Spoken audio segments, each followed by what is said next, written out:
Lucas, thank you. Joining us now, West Virginia Senator Shelley Moore Capito, part of the GOP leadership there. Senator, welcome to Fox News Sunday. Thanks, Shannon. Good to see you. Okay, so you got this House measure that was passed weeks ago. The Senate voted it down for the 10th time this week, although you have had some Democrats cross over.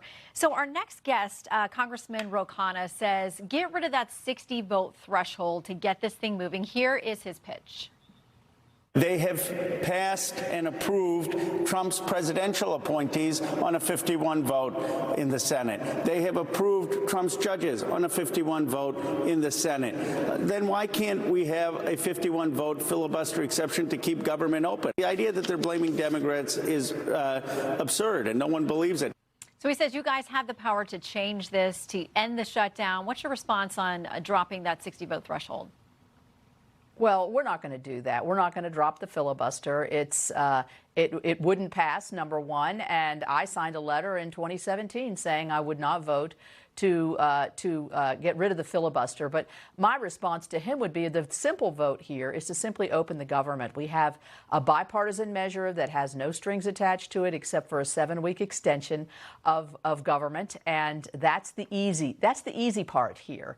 And to say that Republicans are obstructing, it doesn't even pass the laugh test, in my opinion. I think it's very obvious what's going on. The politics of this, the Democrats, Senator Schumer's already said this. This is getting better for us every day. That's the game they're playing, and now it's really impacting a lot of people all across this country. So Democrats say they worry the impact is going to be people who cannot afford their health insurance when these Obamacare subsidies, tax credits expire at the end of the year. That's been the main issue here. Now, Majority Leader Thune sounds like he said we were talking with them, or there's been some sort of conversation or offer. We'll give you a separate debate and opportunity to pass something on that point if you'll vote to reopen the government. Chuck Schumer, the minority leader, says there's been no offer. Can you clarify for us?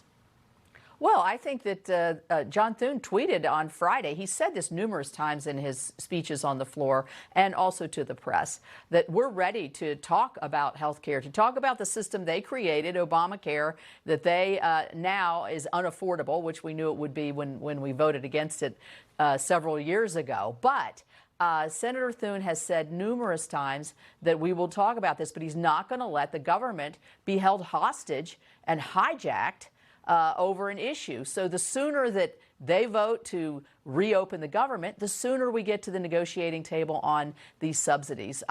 It impacts my states. It impacts every state. So we do need to have that conversation, but we don't hold the government hostage while we've said once the government's open, we will negotiate and enter into good faith negotiations on a very important issue, and that's health care. So we've heard that there are some conversations that involve what you would call rank and file Democrats versus the leadership of Democrats there in the Senate. You have a lot of bipartisan friendships there in the upper chamber. Is there a sense from you that there are other Democrats that are considering crossing over to get you to that 60 vote to reopen the government? Well, I think the pressure on the Democrats is enormous when your leadership is, raises the stakes so high like this politically. I think it's difficult for them to then begin to change the vote. Senator Thune and all of us, Republicans in the Senate, have offered good faith suggestions on ways to improve the Obamacare subsidies and premium subsidies. So we're having these conversations daily, but we cannot move forward until we open the government. I mean, I think that's a reasonable and very easy solution to this. So yes, I do believe many Democrats do not want to be in a shutdown situation. They know it's a misery march. It's a road to nowhere, and we need to reopen the government to get things moving. We need to get appropriations moving. They voted last week to not even move forward on the defense appropriations. I think they're loving this shutdown because they think it enhances them politically. And to me, that really is damaging all across this country. So there are reports the Senate could vote on a standalone proposal next week to guarantee real-time pay to federal workers who are having to continue to work through the shutdown as essential workers and others.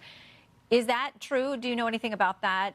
What is your sense? I mean, you have a huge number of federal workers in your state.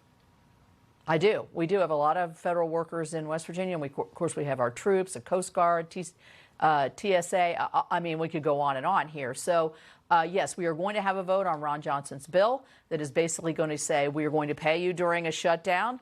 And I'm hoping that our Democrat friends will join with us on this one, because to me, that another easy one, although the simplest solution, as I've said numerous times already this morning, is to just reopen the government. Okay, I want to turn to a couple of foreign policy issues while we've got you here, too, because there's been this package that's been sitting there in the Senate, this sanctions package that goes after not only Russia, but countries that do business with Russia. More than 80 of you have signed on to it there, but been waiting for a signal from the White House. The president's had conversations and meetings with Putin and Zelensky this week. Any sense that he will give you all the go-ahead to move on that measure, to give him another tool in these negotiations? Well, I think obviously this is very timely, with the president meeting with Zelensky on Friday and then announcing that he's going to be meeting Putin in Hungary within the next few weeks. I think date uncertain. I think that the reason that we have not gone forward on a very bipartisan measure to put more sanctions on Russia and others who are not supporting us in these very difficult financial sanctions against Russia, to get them to the table. I think the president is hoping that by getting Putin to the table again, that he can reach some kind of agreement. He has reiterated numerous times, no war, stop the killing, we need peace. This is what the president really feels. You can see what he did in the Middle East. I think that's giving him good momentum. And so I'm hoping that, so I think the sanctions bill, Senator Thune said we will be considering it, but I think the president has to be the lead here in terms of when and how we should proceed with that. Also, before you go, Venezuela, there's been growing concern and criticism about the, taking out of these boats and the submarine that they hit this week, too. And also the president's revelation that he's authorized the CIA to carry out covert operations inside Venezuela. So there are now questions about whether that's aimed at regime change. National Review says if the policy of the U.S. government is that we want to see the regime of Maduro toppled and replaced, it seems like the sort of consequential policy decision that Congress ought to weigh in on. Senator Rand Paul, GOP colleague of yours, says he's going to sign on to this war powers resolution with the Democrats. Do you think that the Senate should have a role in what's happening in Venezuela?